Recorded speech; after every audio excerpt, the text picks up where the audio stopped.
Okay, guys, so we have our track like this. Now, keep in mind, and this is the fine line that we walk with advanced production. Are you totally happy with the pattern of probably mostly the bass line? Because I mean, or the chords. I mean, the drums are kind of the drums. It's a house beat. Um, that kind of is what it is. Unless you want to completely change that, and therefore, it's no longer the kind of track that it is. You halftime it or something, and roughly, and it becomes a future bass track, or speed it up, or like, you know, we're looking at and considering like, am I happy with the bass line? Am I happy with the chords? And I am. It's fine. It's capturing my vibe in a nice way, and I'm happy with it. Now, probably at this point, what I would listen for are gaps. So, dun dun dun dun dun dun, gap, dun dun dun dun dun dun, gap. And what I would probably do is think about placing, and it doesn't mean that you have to. I'm just saying what I would probably do is think about placing vocal samples in there. Ultimate vocals. Well, let's start at the top here. Groove, World Fusion Groove. Let's see if there's vocals in there. Music loops. Nope. Okay. Welcome to Loop Cloud. Funk acapella. Let's see what this is. Is it one long song? It looks like it. Deep Tech Warehouse.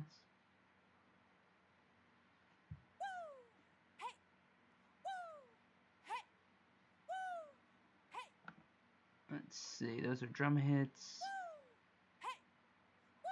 Underground jams. Oh, that's cool. Might be able to cut that and have some fun with that. Ultimate vocals.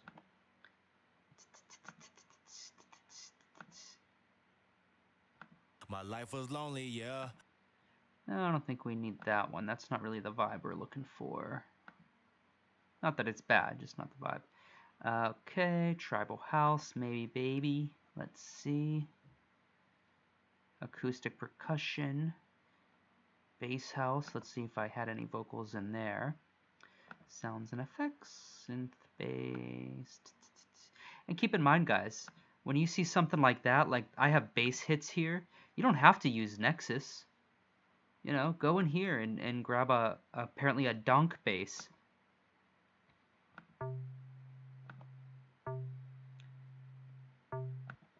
Throw that in a sampler or simpler and use that as your sound. You don't always have to use a synthesizer to make your sounds. Your bass sounds or really any sounds. You can just find a sample and use that, which is a great way to save on CPU as well, or at least that's what I found. But I don't have to worry about that, thank God, anymore. That might be cool.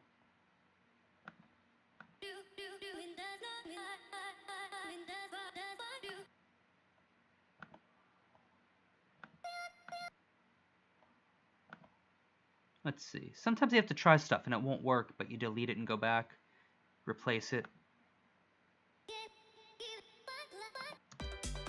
Okay, let's try that. I'm digging that. What I'd like to do is, yeah, we'll just go like this. We'll take an instrument. We'll do simpler. We'll drag that in. And then we'll go back down here. And we will... I always lose my spot. Darn it. Drag this in. Are we not able to? Oh wait, I lost it. Good lord. Oh, I lost it. Cool. It's in the key of A, so we'll transpose it down. What do we need to transpose it down? I think 2. And then we will go into slice mode. We will create a MIDI track, Control-Shift-M, or a MIDI clip.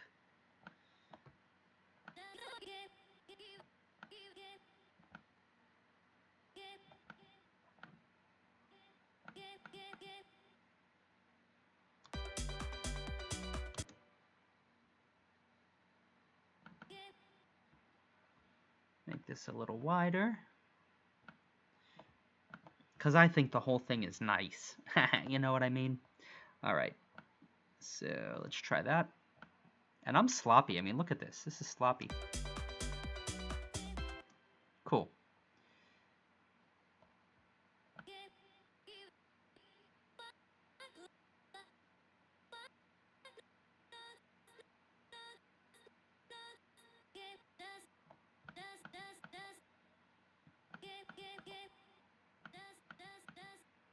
I think it's back on this one, maybe.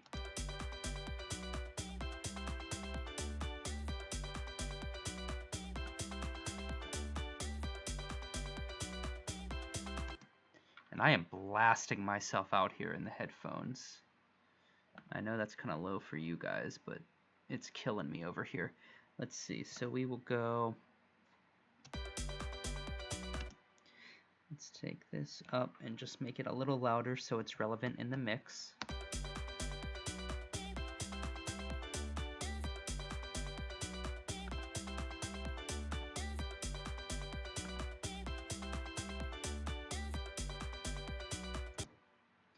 And let's adjust, let's just see. So what I'm going to do now, you see that I'm referencing Insight a lot because I'm trying to keep the mix fairly level and balanced as I go. So that way when I do go to EQ and do other things, you know, things aren't too out of whack. And I mean, you can do this with your ears too. It's not like every time you add an element you need to use Insight and kind of average the volume of the new element, in this case vocals, average it out compared to every other thing that you have in the track.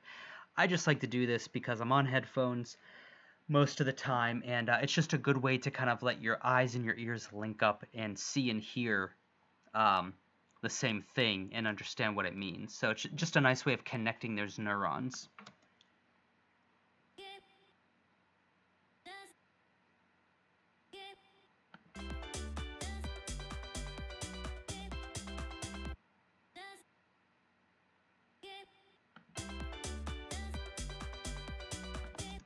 So the vocals are a little low, and I almost venture to think, although I'll probably go back and adjust this later, I think the steel drums are a little loud.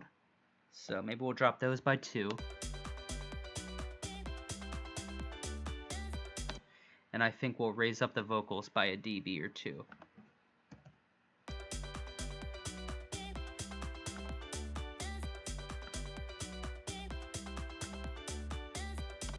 And you can see that basically the shape is correct. The bass is the loudest, and then it slowly goes down from the loudest, you know, the bass, loud, middle is middle, and then the highs are the quietest part.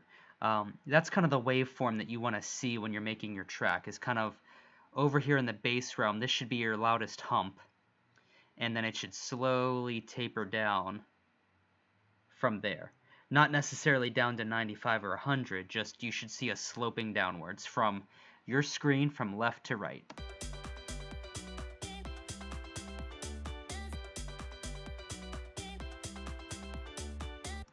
Cool. So from here, we've got some pretty darn good elements here, and it's really not bad. Now, you know, keep in mind too that I really have a very clear idea of what I like and what I go for, and there is nowhere, and this might be, you know, worth the entire price of this course right here. There is no space in my mind, nowhere in my mind right now am I thinking about any other artist other than me. So, what I mean is, in the past, a lot of my time, my mental energy, the anguish that would be created in my mind was because while doing this, in the back of my mind, I had myself, if you will, tapping on my own shoulder and saying, that doesn't sound enough like fill in artist there. You don't sound close enough to this big artist. You're not getting the kind of bass that they have. You don't sound enough like them. You don't really sound like you're ripping them off yet. So, just understand that my mindset, I have no one else in my mind. No one else. I know what I do. I do major scales, major key, basically, usually. So it gives a happy vibe. There's always steel drums, and there's almost always some kind of Jamaican accent vocal, Rasta vocal, if you will, and almost always some kind of I don't want to say kid-like, but like pitched up female or male EDM-y style youthful voice as well. So usually there's two vocals. There's the EDM style vocal, and then there's the Jamaican Rasta accent style vocal. Steel drums, major key to make it happy, and the track is usually either in the realm of future bass, or like in this case in the realm of house. The bass lines vary. I could easily make this a rolling bass line. I could easily do a triplet thing. I could do a lot, and a lot of that goes back to the 30-day power production course. But you can see just with 8 tracks, I'm pretty darn close to my sound. And I mean, this session will get bigger, but we'll add as we go. Cymbals, uprisers, downlifters, special effects if we need to, which we probably will. We'll add that Jamaican vocal in there as well, and we'll build it out. But yeah, I mean, this loop right here,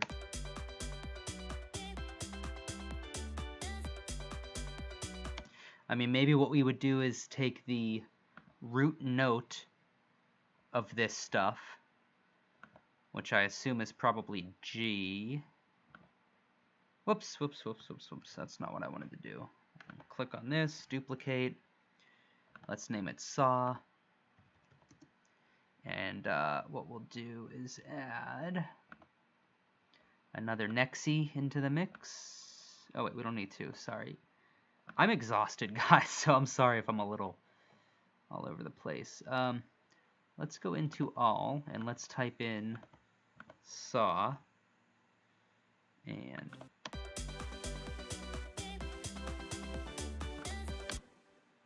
let's take our MIDI note.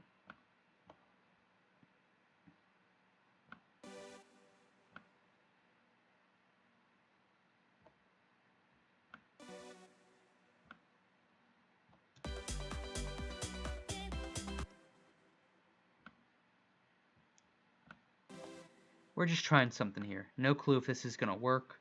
I'll probably end up changing this.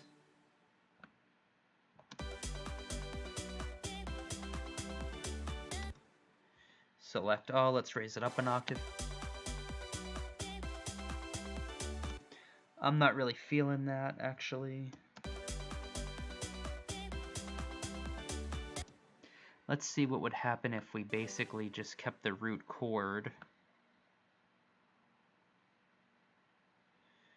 I'm gonna get myself into trouble. Hang on.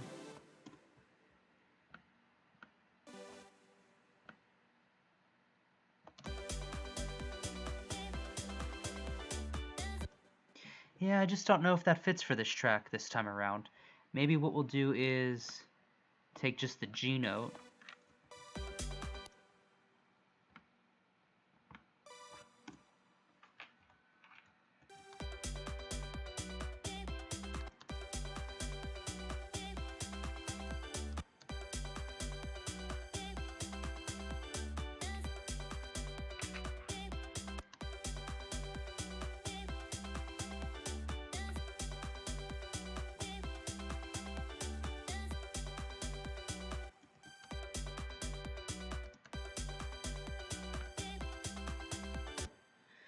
So we've got that, kind of an old production technique there, but it can be nice.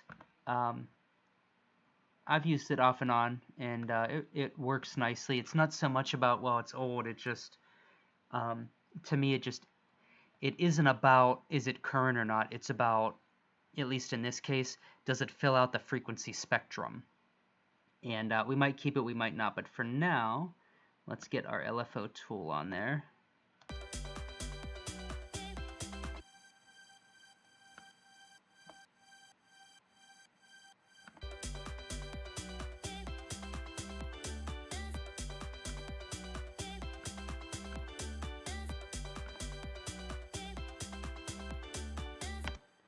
So now you can see here's where we start to get into a little bit of layering.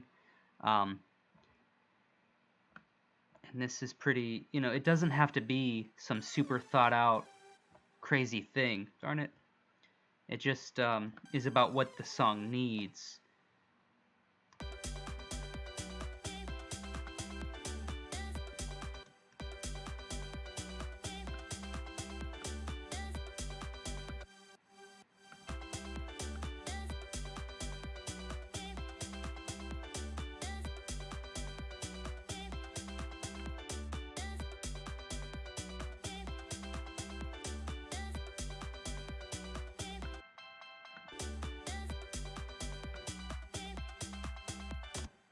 Let's work on these steel drums a little bit too. There we go. Steel drums. Shming wow. Zing zong. Yeah, those are getting lost a little bit because they're so high. Way too high, in my opinion.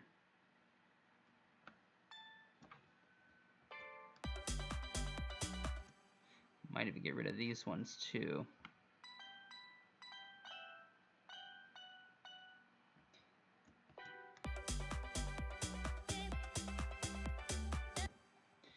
Yeah, maybe.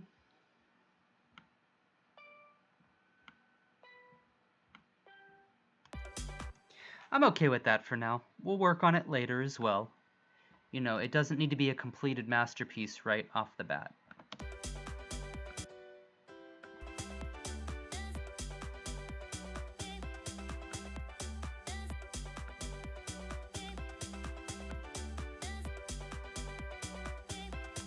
I feel like, though, that's stepping on the piano big time.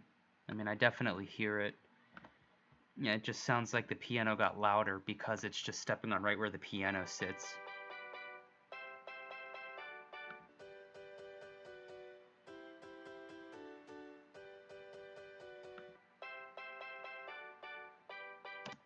Yeah, unfortunately, what we might have to do, actually, is go back to what we had.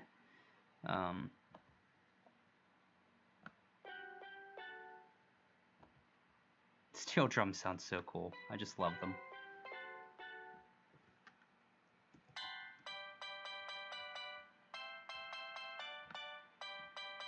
And then what we can do, actually, which I forgot to do for this track, I always get around to it eventually. Usually while doing this, I realize, oh, don't forget to humanize it. So what we can do is take our second note. Usually, I mean, a steel drum, if it's just one person, it really should only be 2 notes because you have 2 hands plucking or hitting the mallet, using the mallets to hit the steel drum. Sometimes I give it a little bit of help, though, with the extra third note there. Or what you can do is just basically in your mind, which this probably won't be relevant to you because you're probably not going to use steel drums, but basically in your mind, instead of it being one player with 1 steel drum, it's 2 people with 1 steel drum each, so it could be 4 notes. So this is a D, G, B. You could probably throw in another B.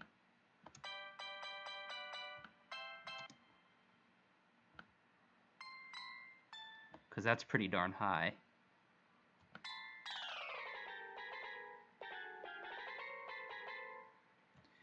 All over the road, look out.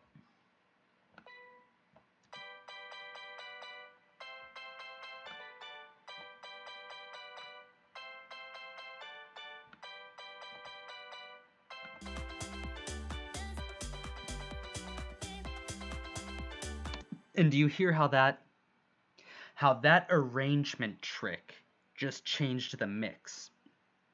And all I mean there, and maybe you don't hear it quite as much as I do because I work with piano and steel drums a lot, but when a plucky piano, that is to say non-sustained chords, it's not da da da da da da, it's bum bum bum bum bum bum bum bum bum bum bum bum. When the piano is like that and the steel drums are like that, which the steel drums almost always are like that because you can't really sustain a note on steel drum unless you basically do like a drum roll on it. Like the only way to sustain a note on a steel drum that I know of at least is to do like 16th notes.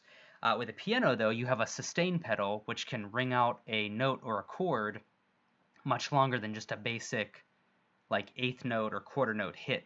So my point of saying all that is when you take your steel drum notes and you nudge them, or it could be your piano, if you wanted to do that, but I pretty much keep the piano on the grid as kind of the boring thing in the background that's perfectly in time, and I let my steel drums be the things that are louder and more humanized, or I just play it live on my steel drum, and as a result, that becomes the focus that people identify with because it sounds louder and it's more human. It's not perfectly snapped to the grid. But my point of getting into all this is when each instrument and their transient, meaning the spike in volume of a pluck sound, whether it be piano or steel drums, when those two transients, that is to say piano and steel drum, when those two transients are not sitting on top of each other, you don't get a buildup of frequency, and you don't get frequency masking, or at least not as bad.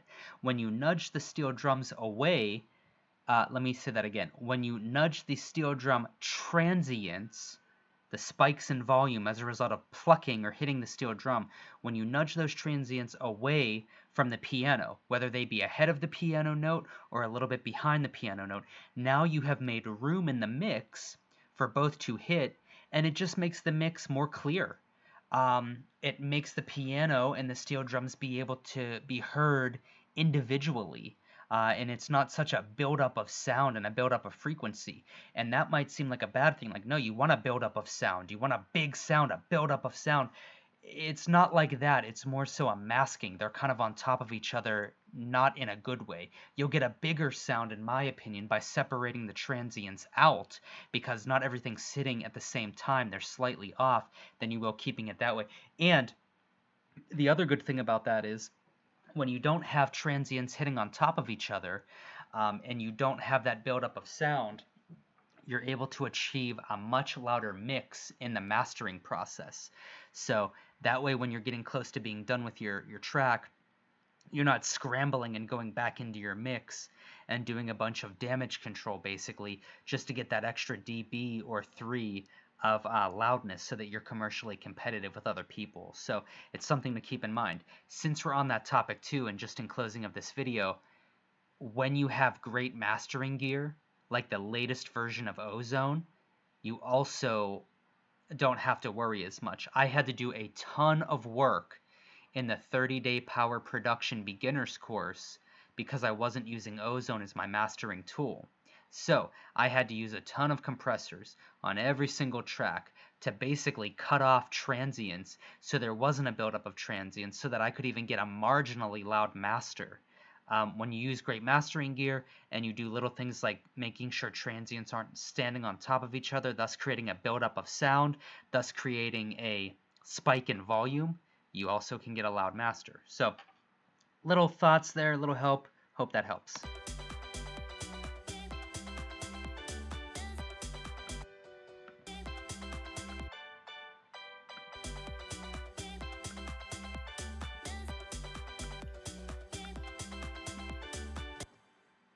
Enjoy. There we go. Get to work on your own track and your own sound. Here we go.